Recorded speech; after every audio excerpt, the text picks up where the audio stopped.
Hi friends, இன்னைக்கு நம்ம 3 spoon கடலை மாவு மட்டும் இருந்தால் நம்ம வந்து ரொம்ப ரொம்ப தித்திக்கக்கூடிய இனிப்பில் இருக்கக்கூடிய ஸ்வீட் எப்படி செய்யலாம் தாங்க பார்க்க போகிறோம்.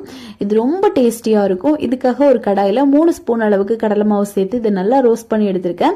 இப்போ இது கொஞ்சம் வறுப்பட்டதும் அரை கப் அளவுக்கு நெய் வந்து சேர்க்கணும். இதை கொஞ்சம் கொஞ்சமாக சேருங்க, நல்லா சேர்த்து நல்லா மிக்ஸ் பண்ணி எடுத்துக்கோங்க. இப்போ பாருங்க, ஓரளவுக்கு நம்ம எல்லாத்தையுமே சேர்த்துட்டோம். இது நல்லா சேர்ந்ததுக்கு அப்புறமா இது கூட ஒரு கப் அளவு பாலை நல்லா கொஞ்சம் கொஞ்சமாக சேர்த்து நல்லா மிக்ஸ் பண்ணி எடுக்கணும்.